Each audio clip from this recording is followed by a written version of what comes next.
Am I really good enough for you? You are the one I want. I don't want to marry anyone else. My fiancée, Emily, said this with a smile. Moreover, Emily is a president's daughter. I, a single part-time employee in my 30s, was an unlikely match for her. My name is Michael. I've been dating Emily for 3 years. Our meeting was thanks to a high school classmate, David, who took me to a matchmaking party. It was a small gathering, held locally, with people from nearby areas participating. There, Emily, who had approached me while I was spacing out, talked to me.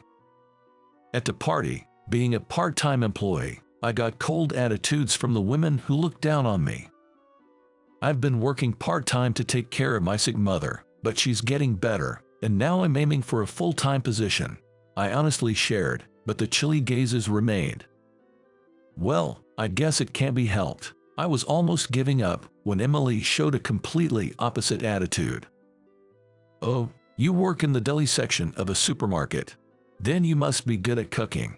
Well, I am good at making quiches. Quiches. I love quiche Lorraine. Unlike me, Emily was an office worker at a mid-sized company. She had a stable salary and was in her early 20s, so young. I couldn't understand why she approached someone like me. Because you looked as bored as me, she replied with a laugh when I asked. Then she asked me, "Hey, which supermarket do you work at?" I worked at a small, long-standing supermarket in this town. When I told her the name of the supermarket I worked at, she smiled contentedly and said, "I've decided. I'm going to date you." What? I was surprised by her words. Of course, unless you don't like it. No, not at all. I'm the one who should say, "Thank you so much." That's how I started dating her. Sorry to ask again, but are you really sure about someone like me?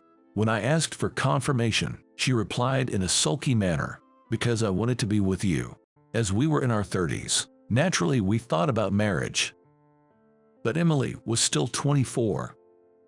She was more than 10 years younger than me, and from an outsider's perspective, she might have seemed to have chosen the wrong partner.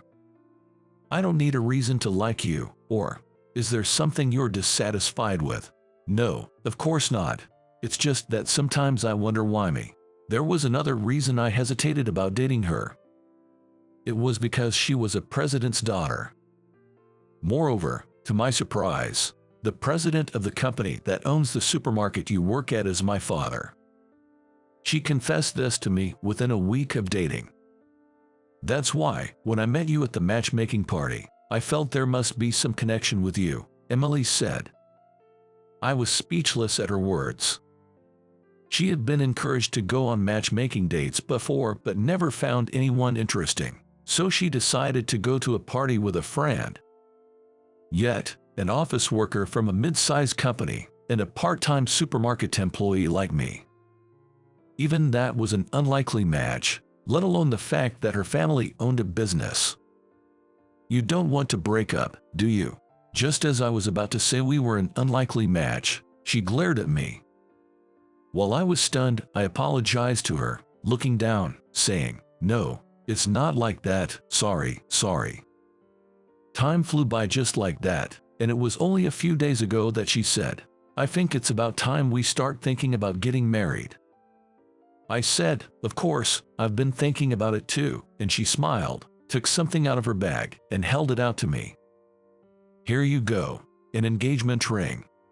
Isn't it usually the man who gives that?" When I told her my surprise, she said, "It's okay, isn't it? A woman can give it too." And that's how we became engaged. Now, I had to meet her parents. Won't your parents oppose us? Don't worry, my dad isn't that kind of strict person. Okay, but still, a part-timer like me and you, it's like we're from different worlds. That doesn't matter, I want you. Hearing Emily say that, I fell silent. Right, my job now is to make Emily happy. It's the first time I've met someone who cares so much about me. I realized I had to cherish her. Got it, I'll try my best to become the man worthy of you." I smiled and replied to her, "I don't know if your parents will like me, but I'll do my best." "Thank you." When we went to greet her parents, surprisingly, they accepted me smoothly. Her father, as I heard, was a son-in-law himself, and had come from the countryside when he was young, struggling a lot. He had a tough time when he wanted to marry because her grandfather, who ran the supermarket, opposed it initially. Because of that, he thought that when his daughter brought home a marriage partner, he would approve unless there was a serious reason not to. I vowed to her parents to make her absolutely happy. Then we were busy preparing for the wedding, and before we knew it, the day arrived. At her request, we had a small wedding with close friends and colleagues at a restaurant we rented out. We had already greeted the family, so they didn't come. It was a casual party. I was nervous all morning and went to the venue. Little did I know that a terrible misfortune would strike on the wedding day. It happened right before the party started. My boss, Jack, suddenly came up to me and asked, "Hey, how did a guy like you manage to win over the boss's daughter? Did you do something shady?" "Jack, what are you talking about?" I was shocked by Jack's sudden comment. He was supposed to be happy for my wedding. I couldn't believe I was hearing such words. "Everyone at work is gossiping. They say Michael must have used some dirty tricks to win the president's daughter's heart." "Yeah, right. Like a part-timer could marry a president's daughter." Jack and other colleagues chuckled at me. People around started to glance over. A tense atmosphere surrounded us, and all I could do was bow my head and endure. "What's going on here?" Then, Emily's angry voice echoed. She stepped forward to defend me and continued, "Stop saying weird things. And I know, there was a time when he was supposed to be promoted to full-time, but you crushed it. You even deliberately put a foreign object in his quiches to create a complaint." "Emily, that was just my guess." As I tried to stop her, Jack blurted out, "Why does the lady know about that?" Then, frowning, he made a face as if realizing he had slipped up. I was stunned. There had been talks about my full-time promotion a few years ago. But a few days later, a complaint arose about a foreign object found in the quiches I was in charge of cooking. This led to the full-time employment opportunity being scrapped. At the time, when I heard about the contamination, I was pale-faced, and Jack said, "It's a shame the result turned out this way because you didn't make proper quiches. You'll need to write a report on this." I remember Jack had a brief smirk after saying that. I, having no recollection of such a mistake, confronted Jack. "Wait a minute, there's no way something could have gotten mixed in during the process. I always ensure everything is checked thoroughly. This has never happened before." "So what are you saying? Are you implying that the customer is lying?" "I've never said anything like that." I began to suspect Jack when I saw his smirking face.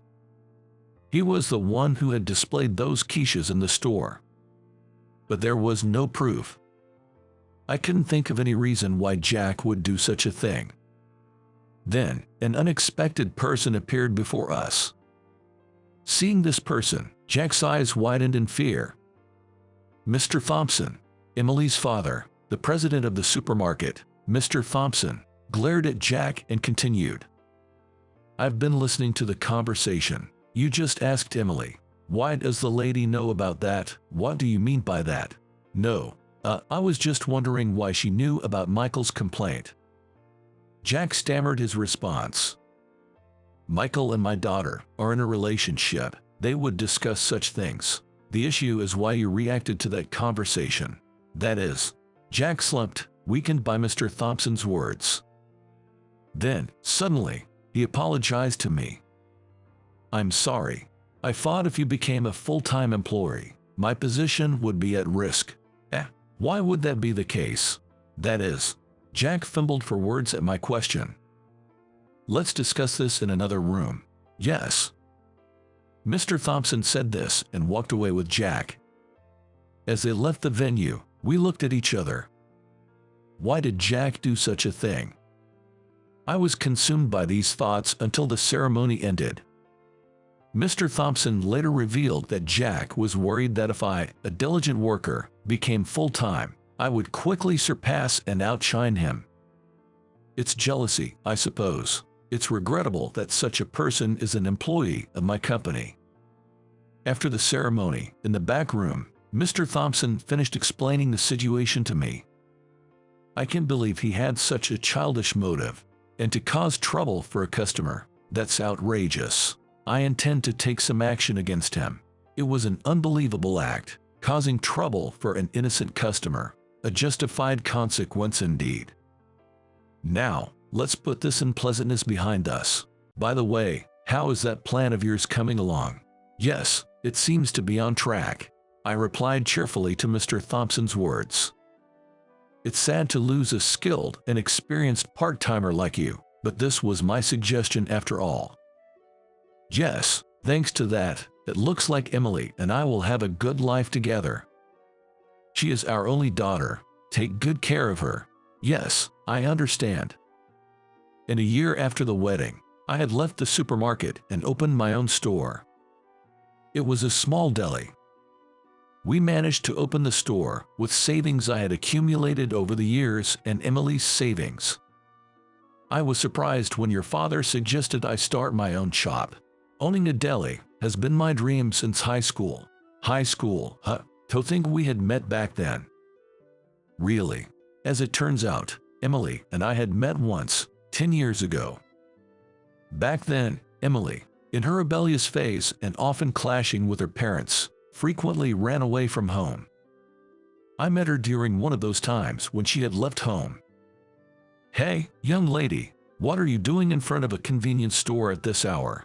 It's none of your business. Seeing her sullen expression, I just couldn't leave her alone. So, I gave her the leftover quiches from the supermarket I was planning to have for dinner. Here, if you're hungry, eat this. It's better than staying hungry, right? It's none of your business. Just as she said that, her stomach growled. Oh no, my stomach just growled. See, I told you so. I laughed loudly beside her, who was embarrassed. After listening to her parents' complaints, I persuaded her and took her back home. She looked so different then, with heavy makeup and a much heavier body, that I didn't realize until she told me that she was the same girl I met back then. We must be deeply connected in some way.